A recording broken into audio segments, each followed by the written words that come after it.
the goal of feminism is not to reverse the patriarchy, right? It's not to take the power dynamic that we have in our society and to flip it and for women to be like, haha, we're going to do to you what you've been doing to us. Hey everyone, I'm Morgan DeBon, a passionate entrepreneur and life advisor.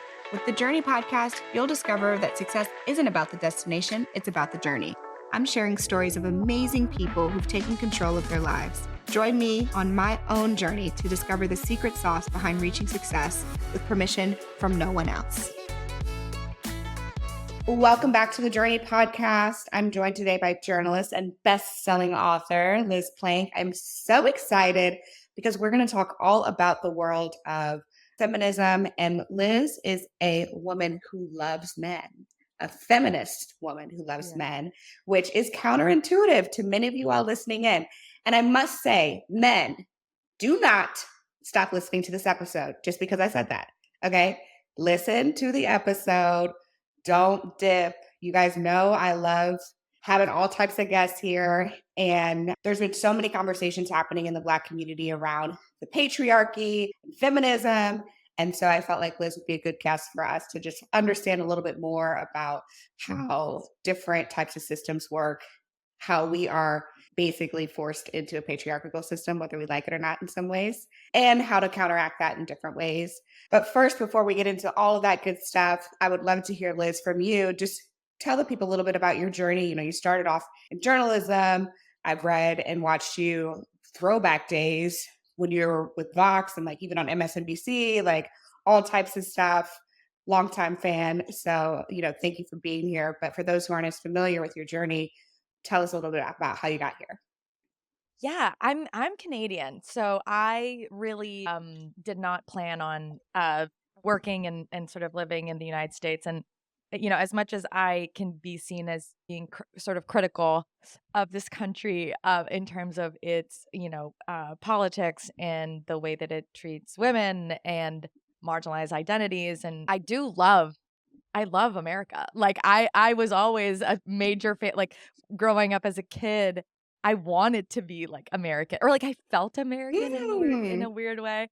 And I loved like American culture. Like I grew up on the, Fresh Prince of Bel-Air and Step by Step, like just watching American television and just being like, wow, this place is so fun. And so sort of one thing led to another, moved to New York with a boyfriend at the time.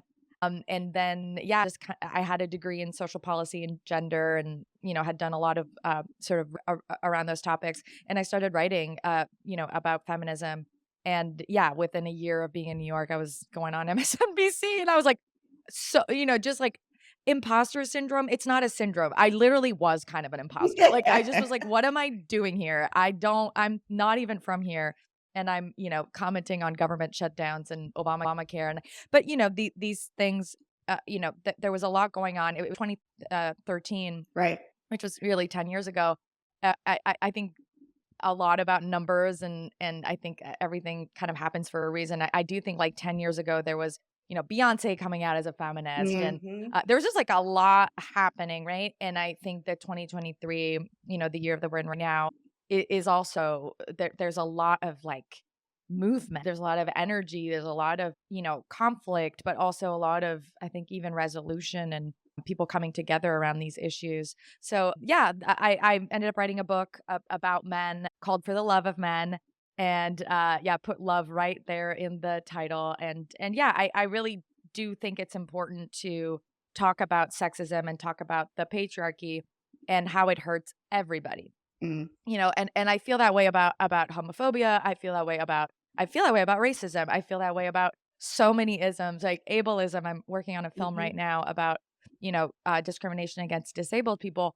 And, a lot of able-bodied people watch those movies thinking like they're watching a movie about someone else, but you are watching a movie about yourself, And so when a woman is talking about sexism, it's not it's not just about her.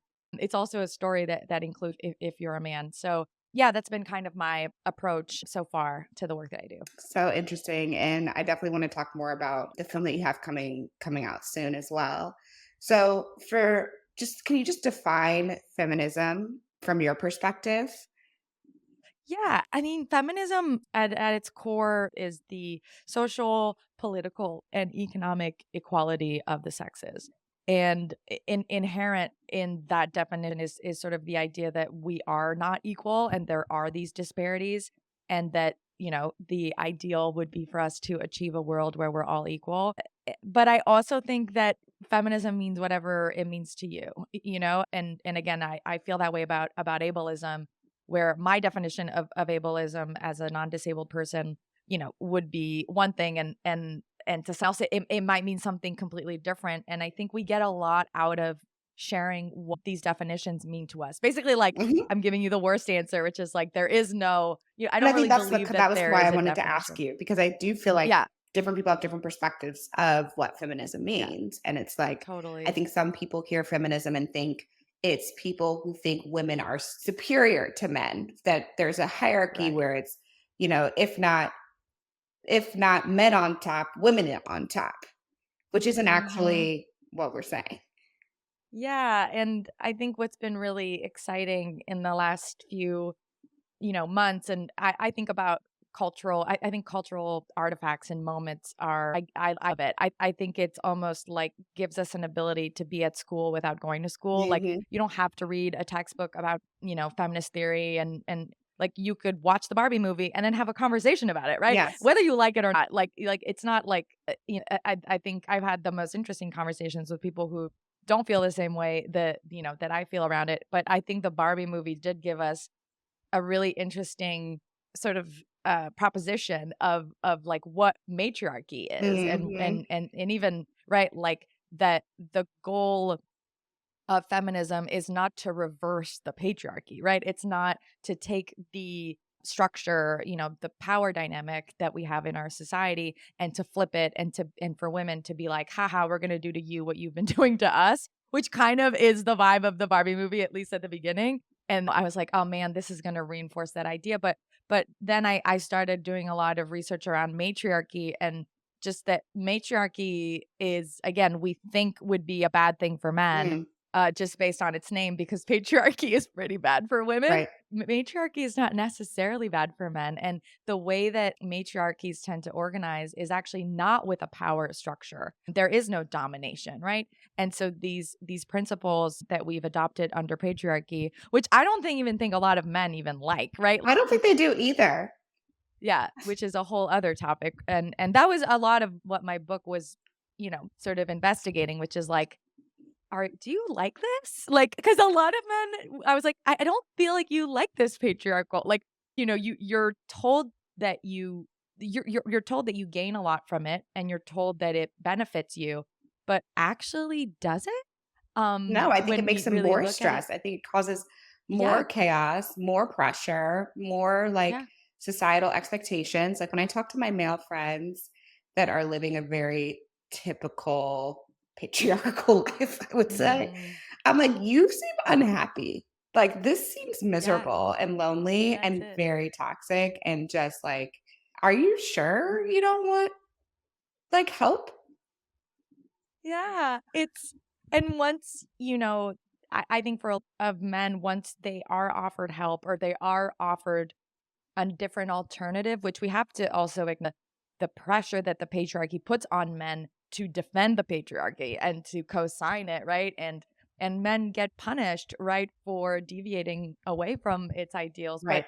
but yeah, once men start, I think something really beautiful. There's these men's groups, which, we're not allowed to go to, which I'm really upset about, but I'm really happy that they're happening.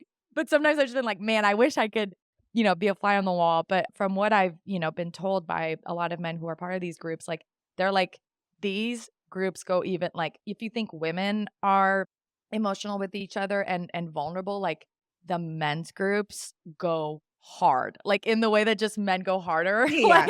like they go hard on, like, emotions and Yeah. crying and letting it all out. Like, I think there's a lot beneath the surface, and once men are kind of given permission to sort of talk about it or reveal it, or, discuss it a lot, it's like the floodgates, have been open. Yeah, I believe that. And I also feel like, I talk to my guy friends and then I listen to them talk to each other. And I'm like, do you like ask each other questions? Like, do you ask when someone says like we had a friend recently who lost his job, and I was like, "How is he? Does he need anything?" Like, and my friend was like, "He's fine." I'm like, "When did he lose his job? Is he applying for new jobs?" Like, and he's like, "He's fine." I'm like, "Oh my God. Like, do you guys talk? Because I don't think he's fine. I think he's Yeah. bad. And I think Yeah. he's angry. And I think he has feelings about this. Can he come Mhm. over for dinner? Like, can we just create Wow. space, you know?" Yeah. And it's so interesting. They can sit next to each other for hours and not talk about Yeah. anything meaningful. Yeah. Yeah. It's incredible. And at the same time, and again, there's a whole chapter in my book about male friendship Right.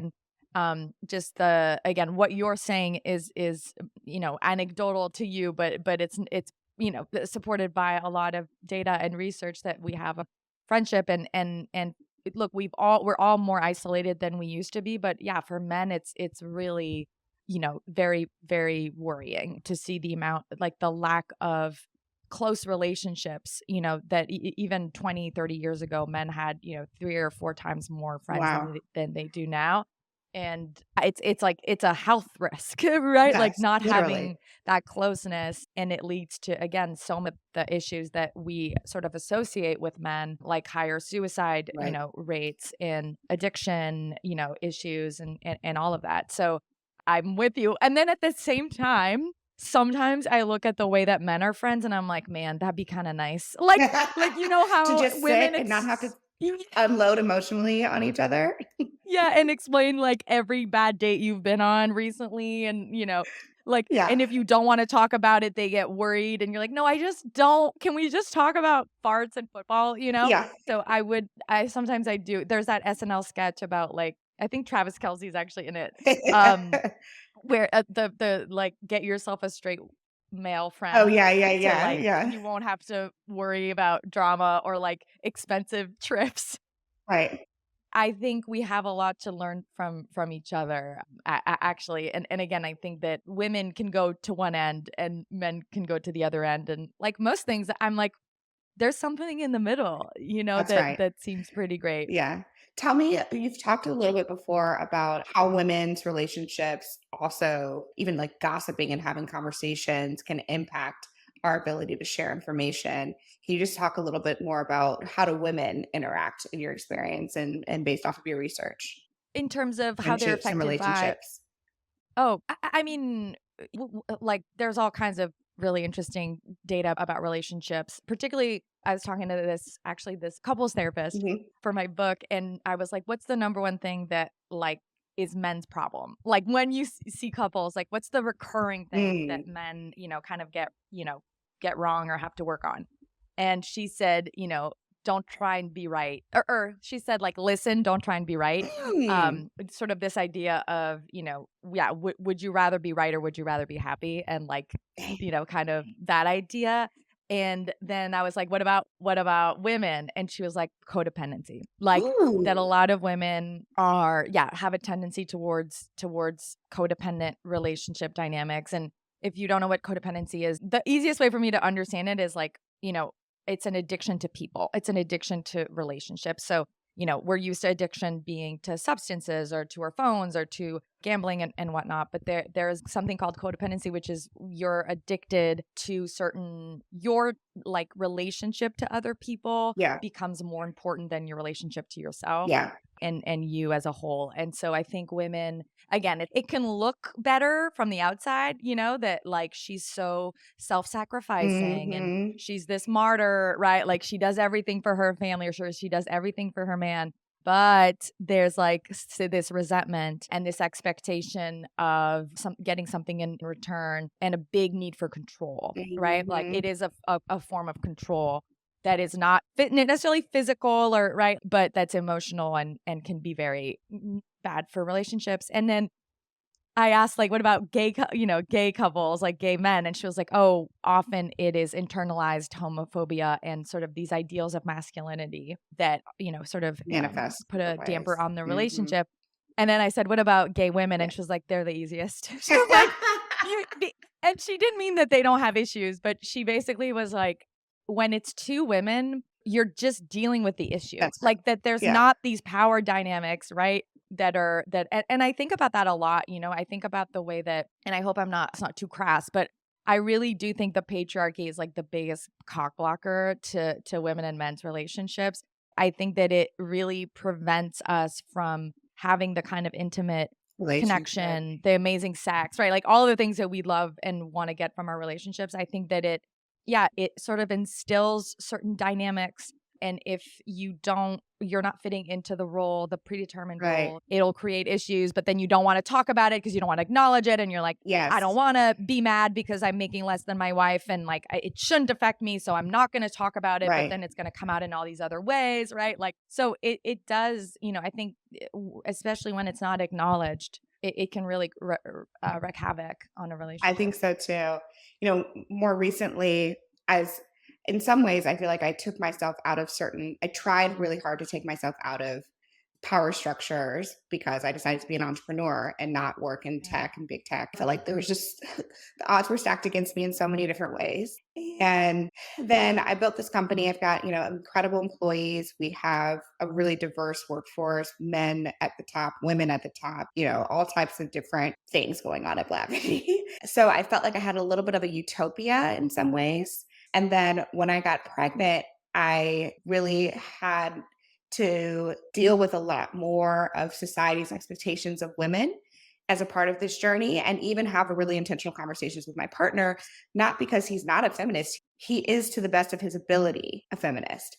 And yet there's so many things that, for example, that have driven me nuts. So when you get pregnant, you got to go to the OB/GYN, right? You go to the doctor because you're holding the baby. It's in your freaking stomach.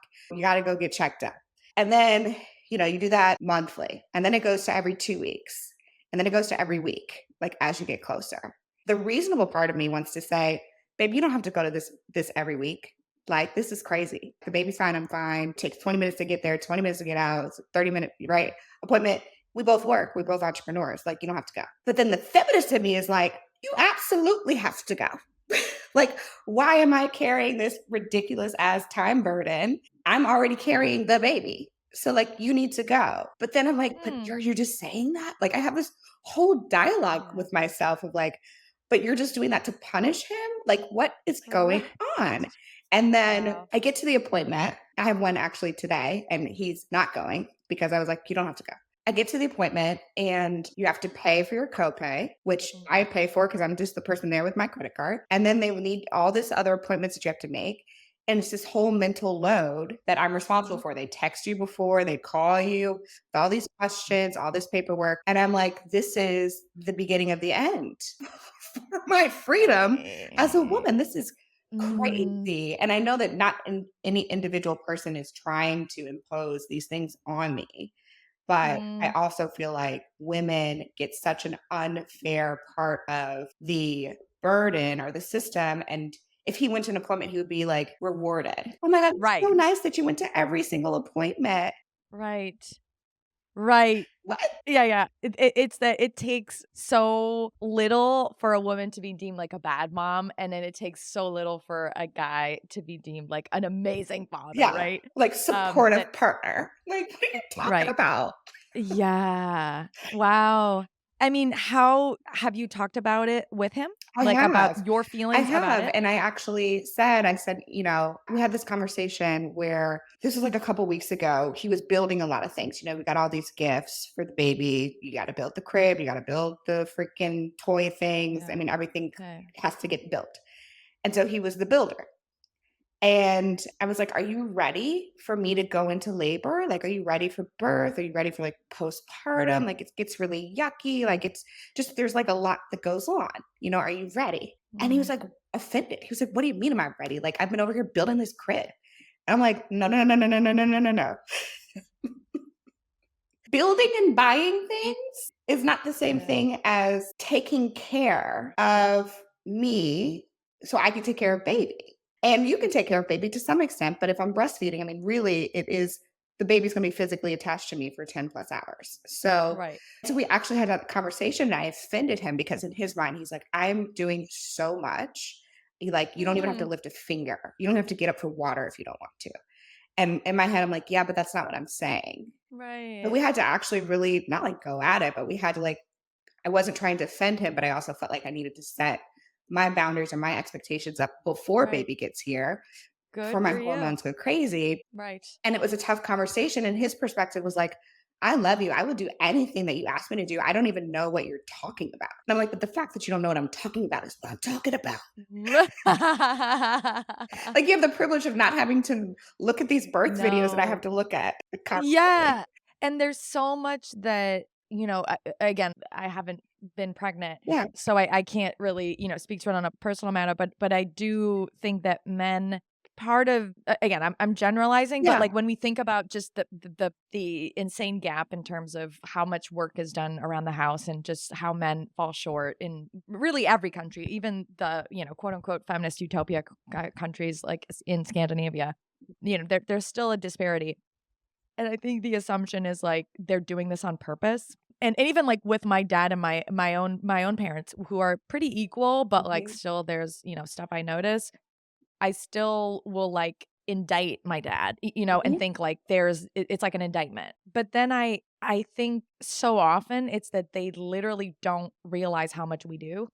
I think that's And it. again, how much goes into having like, growing a human being within you, which, again, should be like a no-brainer of just how Effort. insanely yeah, like, Yeah. laborious that is. But yeah, like, as much as I don't want women to have to explain these things, I do feel like hopefully, that's the gap. It's just kind of a knowledge gap, and then once it's shared with your partner, they know how to do it. But the other thing I noticed is, like, he's like, "Tell me what to do," Right. which is another task, and again, something that a lot of women, particularly married women with kids, will just talk about that's the load. That's the biggest load, That's the load. is needing to, be like the manager and sort of the Right, and CEO the instead of being actual catch is I co-CEOs. don't know what to do either. So Yes. we're both starting from scratch at the same base level of Yeah. we both don't know actually Yeah. what this looks like, and we Right. both don't know what birthing looks like or what postpartum looks like or what I literally had to have someone come to the house to show me how to swaddle. I've never swaddled a baby. Like Mm. but neither has he. So I'm like, no, we Mhm. both are gonna learn how to swallow this baby, Yeah. But it Yeah. was after we had the conversation, I had a little bit of guilt because I felt like maybe I was being a little bit harsh. But then I also had to tell myself, no, actually, you are setting yourself up not to have resentment in the future. And that is Exactly. really critical. And so no, don't be hard on yourself for saying something that is reasonable No. and setting That those things yeah. up in advance. So I guess I'm Yeah. curious from your perspective, like for the men who are like, I want to be supportive of my wife. I want to be supportive of my girlfriend not having to take time off work. I want to be supportive of, I want to be a real partner, Yeah. a really good parent, whatever. How can they take some of the mental load off of their partner? Like, what are some things that you think people should think about, or how should they Yeah. educate themselves? Yeah. I mean, honestly, you learn by doing it. And I think that, there's again, I talk about this in the book, but there's data that really shows that in places where men take more parental leave, Mhm, and usually that's a direct result of the policy in that country, right? It's not that men are better in one country than the other. mhm. It is a policy problem, and particularly in the United States. For those who are listening from the United States, it's just a broken system. I still, I feel old, both young and old since the Trump presidency. But when Donald Trump running for president came out with Ivanka with this huge parental leave, big plan to rejuvenate it and to make it incredible, and it literally didn't include men. It was just maternal leave. Like they didn't think about the men. It was wild to me. And this wasn't And 1970. honestly, if it would have passed, it still would have been better than what we have today, which is 0, It 100%. Yeah, to be that's how clear. bad it is. Exactly. Wait, I have to tell people because I don't think people really know. There is no paid federal Yeah. benefit for medical leave for pregnant persons, adoptions, or parental leave in this country, which makes us one of 6 in the world that do not offer federal government financial like benefits. Yeah. All our government does is basically say you can't fire this person for 12 weeks. That's it. You can't fire Yeah. them while they're out. That's it. For 12 weeks. Right. Yeah. Unpaid. Yeah. Unpaid. So, It's yes, unpaid. crazy. Yes, yes.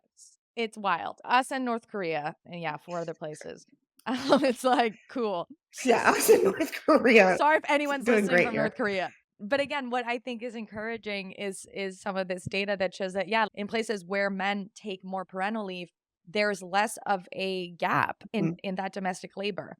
And it's not because the women there are less codependent. You know what I mean? Like, it's a direct result of men getting involved and being, because yeah, you can tell your husband, you can make him a PowerPoint presentation of what all the things that you do and think about as a pregnant woman and will do as a mom. But there's nothing like, here you go, here are the keys, you take the car, take it for a drive. Like that, letting them experience it. Yeah. And I've seen it with even some of my closer friends where there's a whole sort of like you, there's a range of dynamics, and the couples that are doing the best Mhm. and where I think there's the most equal division are the couples where the guy took significant parental leave. Mhm. Even if it's just a few weeks, like, or even No, but just, that literally, we're yeah. they're in charge. And it's not that they're doing it with you. You're at work. Like, you're not there. Right. He's in charge. And so then they see it and they experience it, which again, like, I've heard this on, I work in film and or do some work within that industry. And, the best thing that a director sometimes can do is make everyone trade places and Yeah. be like, okay, Empathy. sound guy who's always yelling at the gaffer because you be the gaffer today. And okay, actor who's always angry about, the PA being like, you go and fetch, 25 copies And get with them right different, perfectly. orders. Exactly. So I think it's a little bit, and again, it's not to say that this is the only way to do it, but if it's not possible for a partner to take time off work and do that, I think there's a way to like create a rehearsal for it. The Yeah. Nathan Fielder show where they just rehearse to really put him in charge for long amounts of time or like several Yeah. hours in a row, so that and not one where you do all the work for him and label all the Tupperware for each meal and all that stuff. Because again, that's codependency. Like, you're doing that and then you'll be resentful when he's not learning, That's but right. you're doing it for him. So yeah, it's a little bit both, I think, partners Yeah. stepping up a little bit. And that's the advice of my girlfriends who have kids. They're like, I'm like, what's the mistake that you made?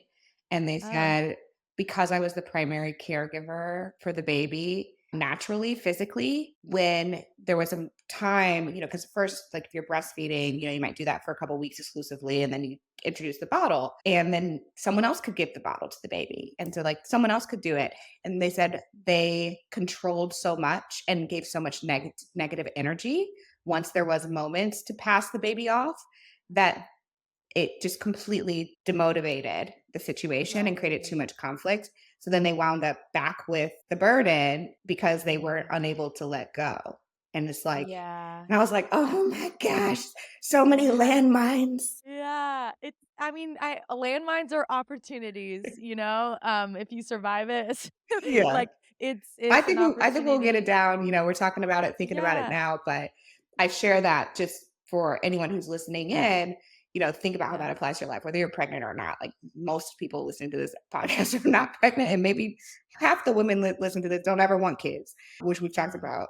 And I was in that boat for a second there. The point is having the dialogue early, even with my co-founders. Actually, there was a time when I was raising money, and my co-founders initially couldn't understand why I wouldn't let them join any of my calls. And I was like, I can't Mm. let you join the calls because the men on the calls are going to just default to you. And it's possible that they don't Wow. finance the business because then they view me as a weak CEO, or they finance the business and then they immediately, move control from me to you all, which is, and my business partners are super feminist. Like, they're like, got it, we've got your back, you know?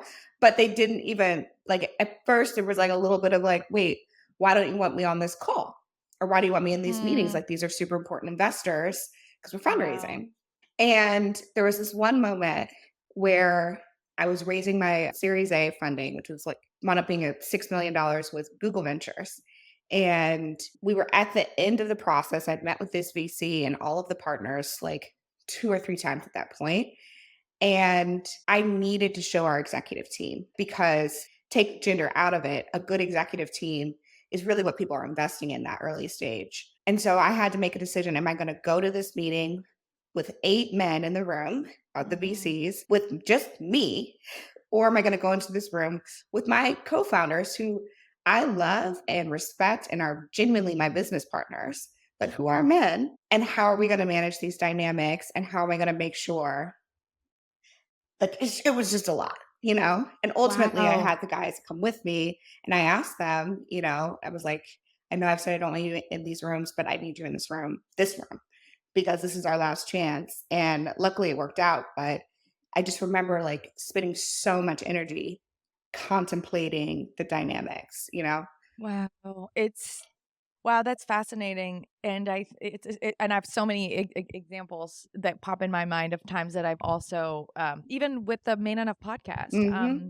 which I, do with Jamie, Heath, and Justin, Baldoni, when they first the idea of, like, us, doing this together, I was like, "I'm never gonna talk." Mm. Because we're gonna have mostly male guests, and then it's 3 men and 1 woman, and it's inevitably going to end up like I will, be fighting to just you just know what's gonna happen, right? Yeah. And I It's like think being on an all men male don't panel. You're like, why am I even here? This is stupid. e exactly, and the dynamic is different, and honestly, we did have to their credit, they really kind of realized early on, like, "Oh, this is not working." Like, yeah, Hmm. we're cutting her off, or, Jamie told Justin, like, you cannot cut her off. Like, you have to monitor and make sure that you're actually including her, right? Not just don't cut her off, but make, even the way that Justin sits now, he'll be like, want to make sure that he's always seeing me, and right, Hmm. like, and again, making up for, I think,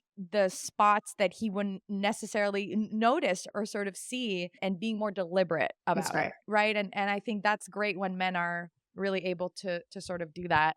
And sometimes I'm in a situation right now where, and it's like, you bring up your thing and I'm like boiling, like like I have so much rage around this situation. I'm in charge of a project and there's a man that's working under me, and I brought on a man who is helping me on, Hmm. sort of the leadership level, but I'm still in charge. I'm paying everybody. It's like it's my thing. This all And mine. yes, and he will defer to him all the time.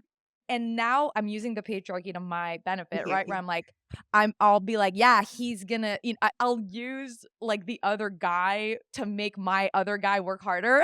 Like, I'll just Yeah. be like, yeah, That's he's the only way unhappy. to you gotta play the game. Exactly, and it's infuriating, but it also made me have to check myself and be like, "I need to be more assertive." Like, I need Mm. to less approach this as a collaboration between me and him, and do take on that leadership, like, role, which is like, Mm. this is ultimately I'm the project manager on this.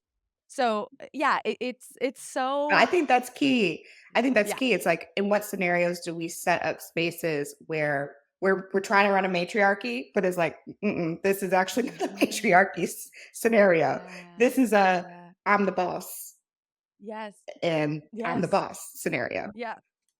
Well, 100%. Yes, exactly, and it's not that I don't want to replicate what men, Yeah. have done to me, right? And I do think there's something really remarkable happening in our society where I do think we're leaning towards more female leadership and more female, I think particularly coming out of the pandemic. Like, again, not to overgeneralize, I think there's still so much that's wrong. We're But trying. It's tough. yeah, I do think there's of a bigger recognition of emotional intelligence, Yeah. and, just not treating your workers like shit, Right. and like, yelling at people, like, even Just again the on Hollywood basics. and film Yeah. sets. Yeah. There's, I think, a shift within the culture. But yeah, it's super frustrating to know how the world should work and then have to operate in the world that we're in right now, right? And seeing that gap, I think, is frustrating, and not letting these frustrating experiences, right, where you're like, this is so I can't believe I'm dealing with this. Mhm. And to my I don't know, in your seems like in your case too, these aren't sexist guys. No, Like, or and like no one in that room prototypical, is right? necessarily sexist, but I also know Mhm. their biases that Exactly. they have Yes. naturally. Yes, they have sexist biases even though they're not actively, right? they are reading, and watching films by women and are Yeah. respect women. But these things are ingrained, sort of this idea of we need to consciously Mhm. our unconscious biases. But it's tough. It's really tough. I mean, it's the same thing with racism, right? When people talk about you have Right. to be proactively anti-racist. Right, right, right, right. Like, it's not enough to just be like, I'm not a racist. It's like, no, no, no. You need to like actively do Mhm. anti-racist things to offset all the biases, which brings me to the film that you're working on. I want to hear more about the film, and I'll share a brief story of my own oopsie. We got sued for, like, as a company, for not making our site accessible, our website accessible. Wow. Oh my And gosh. it's something that's happening all over the country. It was actually our e-commerce site. Our regular day-to-day site is accessible, but we had a site for our e-commerce shop that was a side project, but still technically part of our business. Mhm. And Okay. we got sued. At first, I was pissed. I was like, "Why are you coming after me? This is stupid." Like, but then when I was like reading the lawsuit, then I was looking at who really is like financing the lawsuit, like really what people were trying to do. I was like, okay, I get it. Like, basically, my perception was the world just doesn't think about differently Yeah. able people, just so much so that, like, the only way to get people to listen sometimes is to sue them and to do Mm. these massive activism campaigns using the tools and the systems that the government has set up to protect people. And in this scenario, whether I wanted to be in this boat or not in this boat, I fell into the category of people who just didn't give a shit, and so didn't think about it, Mm. and wound up getting sued. And so I had to pay for that, which I wasn't kidding. I actually Mm. was like, you know what? We'll write this check.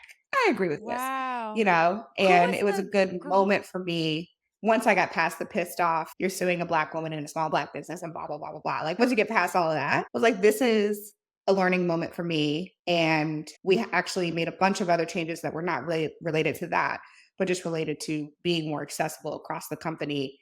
So in a lot of ways, I'm like, it also worked, Yeah. you know? Wow. So I'm yeah, tell curious, me. like, what was the group?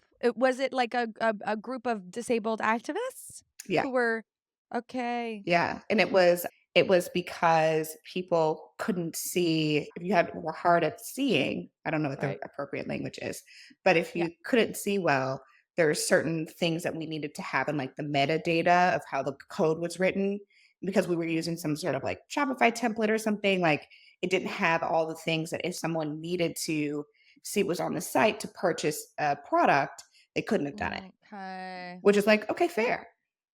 Hmm.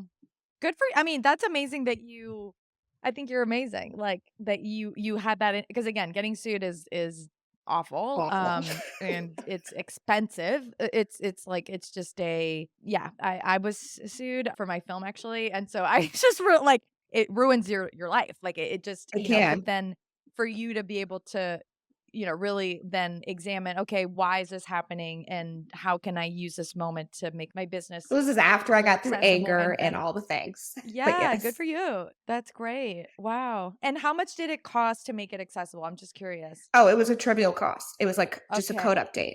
Wow. But if you don't know, if you're not thinking about it, Right. and there's no like regulations of Mhm. e-commerce sites, it's not like, it's just small business. You're Yeah. making all these choices on your own. But when you're over a certain employee size, you are responsible for all types of laws, Mhm. which can be very intimidating and take a lot of people Yeah. down. And the thing with these also that it's the ADA, right? The Americans with Disabilities Yes, Act is that's what it was. You're right. was passed 30 years ago, but it's basically this law that makes sure that discrimination against people with disabilities is not allowed. But the thing with the ADA is that it only is enforceable by suing. And so I think that it's a huge there's like it's an amazing law, and I'm, Yeah. just in awe of the activists who, fought for it. And at the same time, like, there's been no update or upgrade since then. Mhm. Again, there's no tools or support to help people, be more Yeah. accessible and to I'm know like, what send these me a rights, checklist. I'll do it. yeah, you were like, I didn't exactly, just a code thing, right? That it was such a small thing that if you had known, you would have 100% did, but you Yeah. just didn't know. And then also on the side of people with disabilities, they have to actively sue people to just be able to, right, like, exist in the world. And Yeah, so I think there's a lot of work for our government to do in that area to support businesses to be Mhm. more accessible. To just be more Yeah. accessible, to do the right thing, right? Yes. It's like, Yeah, how to to know do what the to right do. thing. And the same Yeah. thing with employment law or discrimination law, Mhm. laws. Like, we have all types of checklists to make sure we're not discriminating against people in the interview Yeah. process. We're not Yeah. asking questions you're not allowed to ask. I mean, it's very Mhm. prescriptive at each Yeah. state, at the state level, right? Yeah. Yeah. This is wild, wild west, wild, wild west. So Yeah. tell me about your film. What are you making? What story are you telling? Yeah, so it's a story about me freezing my eggs, actually. It starts with, so last summer I froze my eggs and documented the whole thing and made a podcast about it with my friend Monica Padman. And it sort of prompted me to think about genetic testing. And Mm, it's sort of this question that I got from the doctor, which was like, would you want to genetically test, which means, is what's going on with a lot of IVF and fertility cases where you can decide to get rid of an embryo if it has a certain disability or it has an mm, illness or something like that. And so it's sort of going on a journey of discovering, like, what is it like to be a parent to a child with a disability in mm. 2023, and what kind of support is out there for these parents. And yeah, it goes through a lot of, I do get sued. Spoiler. Yeah, it's not, I mean, making a documentary, it's like probably how you felt about building a business, where it's like, if you had known, you probably wouldn't have done it. If you Not had this way, known. Yeah, certainly. like, oh, I did, when people are like, "Why'd you decide to do it?" I'm like, "'Cause I had no idea how hard it would Ignorance be." is Like bliss. like so, yeah, but it's I'm excited. I'm really proud. I'm working with a disabled-owned production company. We have a lot of people with disabilities on our team. Mm, It's I think there are very few films about ableism mhm. that sort of I think are not this kind of inspo porn about, look at this amazing disabled person so that Yeah. you non-disabled person feel better about your life. It actually, again, similar to the work that I am interested with men, it is a film about people with disabilities, but it's also a film about you if you're non-disabled. It's sort of the way that it impacts all of us. Yeah, absolutely. I can't wait to check it out. Are you gonna go Thank the you. festival route? Yeah, I think that's what we missed the Sundance deadline. I tried. Unrealistic deadlines are my cardio, but yeah, we're gonna apply for South by and Tribeca.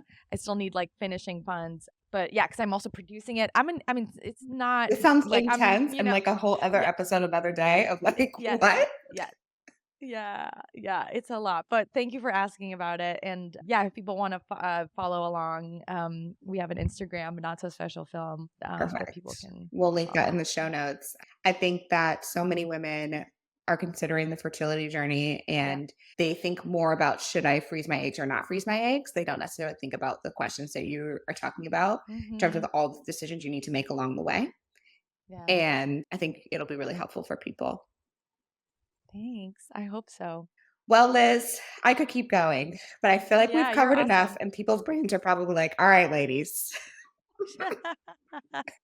I love this. Your work is so fascinating, and I think the stories that you're sharing are really going to make a difference, like and going to be impactful for people, whether they're having a baby or not. Totally. I appreciate you, Yeah, yeah, I hope sharing so. all of I that. appreciate that. Yeah, Learn from my chaos, people. Learn from my yeah. chaos. But Liz, thanks so much for being on the podcast. Buy her book. Follow her on Instagram. Follow her on TikTok because I think your TikTok's funnier than your Instagram. Not gonna lie. Oh, thanks. I'm working on and there. and Yeah. your podcast. But you have two podcasts. Yes, I have a podcast called Man Enough, and then I have a podcast with Dax Shepard and Monica Padman on the Armchair Umbrella called Synced. That one's new, so it's like fun little new baby. But yeah, you can find me in a lot of places, too many places. And Substack. Your newsletter's also really Substack, good. yes. Yeah. Thank you. I appreciate that. Yes, my Substack is called Airplane Mode, and it's all about, solution-based journalism. So if you want to subscribe, I love our community. It's like a really cool little club to be a part of. Thank you so much. All right, Thank you, everybody. If you Morgan. liked today's episode, you know the drill. Rate, comment, all the things. Check out YouTube, subscribe. I love you all. Yours in loving men. Goodbye. Thanks for listening to the Journey Podcast. If you enjoyed this episode, make sure you leave a review and head to our Instagram and YouTube to leave a comment. I look forward to hearing how this podcast has made an impact on your own journey.